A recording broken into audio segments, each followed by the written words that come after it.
Primeiro tema do nosso programa, as primeiras pesquisas da semana. Teve uma da CNT-MDA nessa segunda-feira e os números começaram a se mexer. Jair Bolsonaro ampliou sua liderança e chegou a 28,2% das intenções de voto. Fernando Haddad teve um crescimento expressivo e agora marca 17,6%. Ele é seguido por Ciro Gomes com 10,8%. Geraldo Alckmin vem bem atrás com 6,1%. Marina Silva marca 4,1% e João Amoedo 2,8%. Brancos e nulos somaram 13,4% e indecisos 12,3%. Bastante coisa, hein?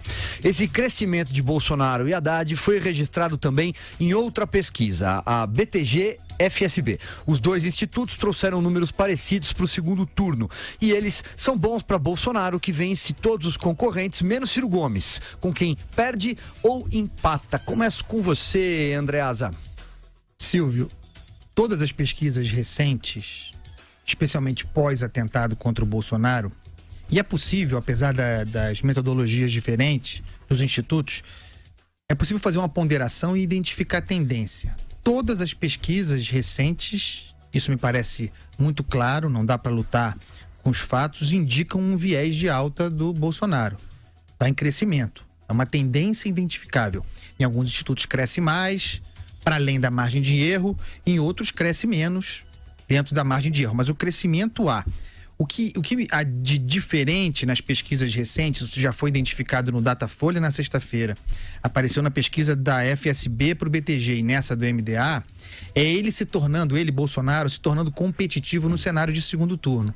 Isso é muito importante para ele porque desmobiliza ou desautoriza ou enfraquece, por exemplo, a pregação do Geraldo Alckmin de que votar no Bolsonaro seria o caminho mais fácil para eleger o PT, para a volta do PT no poder. Como as pesquisas antes estavam dando o Bolsonaro perdendo para praticamente todo mundo, isso se sustentava. Esse discurso, que era, aliás, até pouco tempo único que o Alckmin tinha, foi embora. Muito pelo contrário agora. Com o crescimento do Fernando Haddad, previsto aqui nesse programa, desamarrando o tabuleiro eleitoral em função da unção finalmente indicado pelo Lula, com o crescimento do Fernando Haddad e com o Geraldo Alckmin parado, porque é o seguinte, quem está parado, quem não se mexe, não tem direito de pedir voto útil. Então, diz respeito ao eleitor e aos seus concorrentes.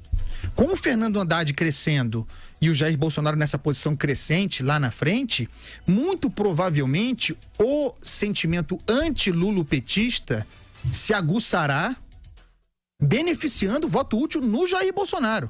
Talvez o crescimento dele já decorra agora de uma reação a esse crescimento do Fernando Haddad. Vamos ver, amanhã tem um Ibope.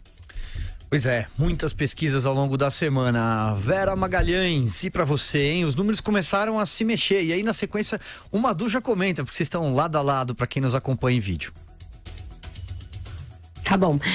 Bom, eu acho que já está se caminhando para uma polarização entre Haddad e Bolsonaro, diferentemente do que as pesquisas ainda mostram, com o Ciro Gomes muito próximo, mas eu acho que é uma questão de tempo para, mantida a curva atual, o Haddad se descolar do Ciro e ascender ao segundo lugar definitivamente, Silvio. O que você tem aí é uma estratégia eficiente, iniciada por volta de quinta-feira, mais marcadamente pela campanha do Bolsonaro, que foi a de fazer a pregação de vitória já no primeiro turno. Embora isso ainda seja um cenário distante de acontecer pelos números das pesquisas, o fato é que isso insuflou a militância, isso manteve unida a tropa e fez crescer um voto ainda indeciso. O que ajudou para isso também, a meu ver, foi um salto alto antecipado do petismo. Diante da inexorabilidade do crescimento do Haddad, pela transferência do Lula, os petistas nem esperaram se consolidar o crescimento do Haddad e já passaram a dizer, olha, nós vamos soltar o Lula, nós vamos dar indulto para o Lula, o Haddad vai se aconselhar com o Lula. Até o Aloysio Mercadante ressurgiu das trevas em que ele estava ali, sei lá, devia estar no monte junto com o Cabo Daciolo, reapareceu, se materializou dando conselhos para o Haddad.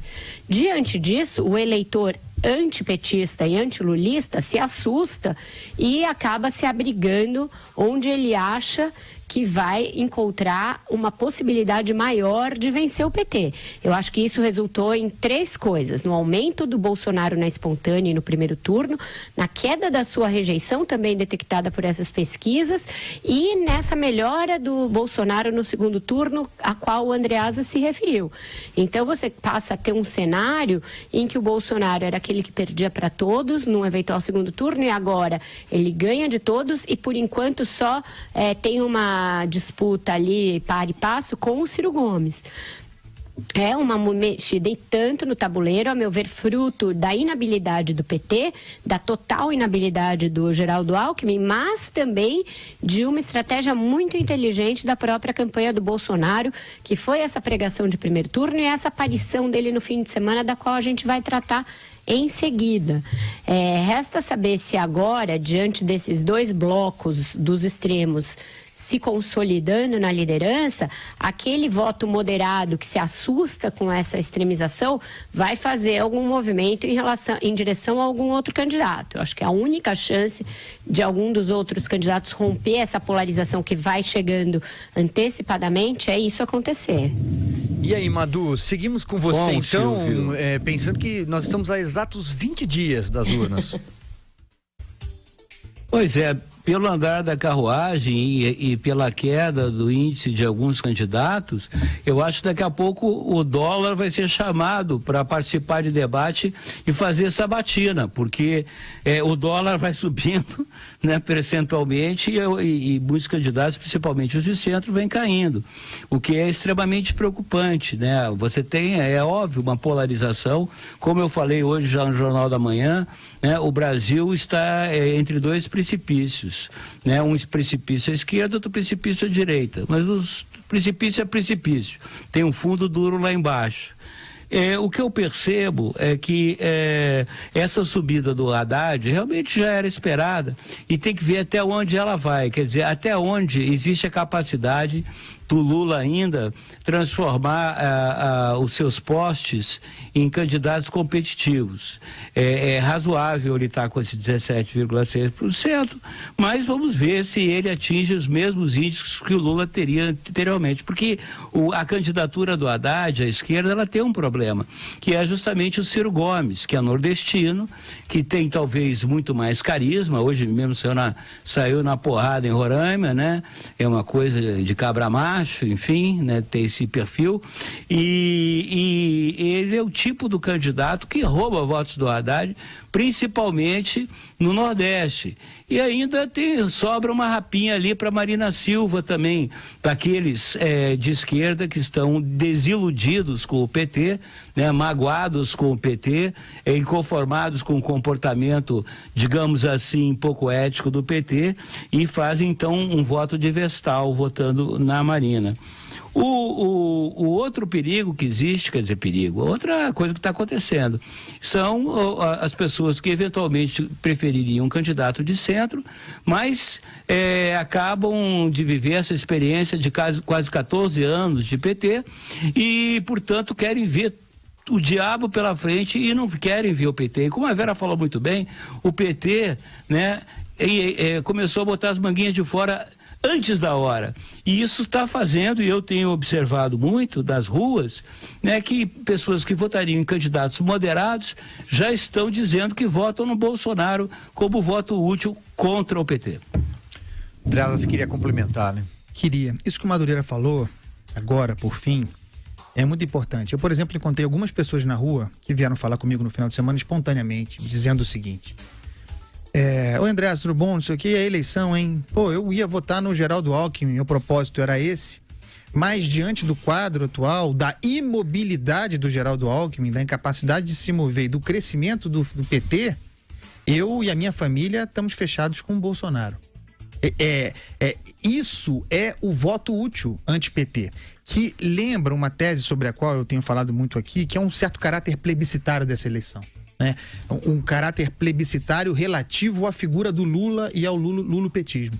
O eleitor do Lula, o eleitor que votará no Haddad, em algum grau, eu insisto nessa tese, votará sobre viabilidade do Lula sobre, melhor dizendo, se ele é ou não perseguido político, se ele é ou não vítima de um sistema. Isso de um lado.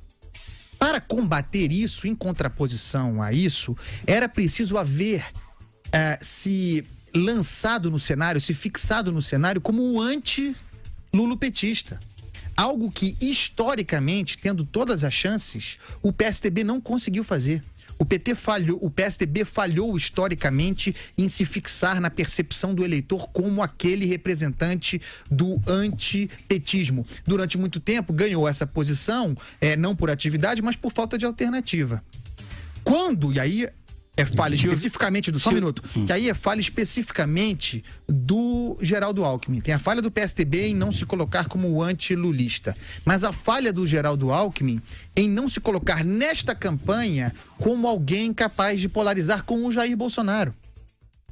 Então, o Geraldo Alckmin ficou numa espécie de limbo. O PSDB não é identificado como antipetista, o Jair Bolsonaro é, e o Geraldo Alckmin teria alguma chance em se colocar como anti-Bolsonaro nesta campanha, tampouco consegue. Então é uma posição muito difícil. A polarização está dada. Faltam 20 dias, é muita água para correr nessa campanha? Mas agora, como a Vera disse, a polarização está muito colocada. É PT de um lado e anti-PT do outro. E o anti-PT do outro é o Jair Bolsonaro. Não há lugar não há como tomar esse lugar mais. Madureira, você queria falar? Ô Silvio, eu só queria meter a colherzinha nesse assunto aí, dessa polarização, que imagine a seguinte hipótese. Num segundo turno entre Haddad e Bolsonaro, independente de quem for ganhar, vai ter a outra metade absolutamente contra a vencedora. O perdedor vai estar contra o vencedor. A primeira tarefa do presidente, qualquer presidente vencedor de eleições, é unificar o país. E você, de cara, de saída, vai ter um país dividido e completamente incapaz de chegar a uma conciliação. Essa é uma grande questão, é seríssima. E o que vai acontecer? Se por acaso o Haddad ousar soltar o Lula, ou passar uma borracha na Lava Jato, começar o festival de leniência com a Lava Jato, ele vai estar batendo de frente com a maioria da população, ou seja, já de saída vai mergulhar o Brasil numa crise gravíssima. Então, isso, eu só posso entender essa ideia de dar indulto ao Lula como uma provocação.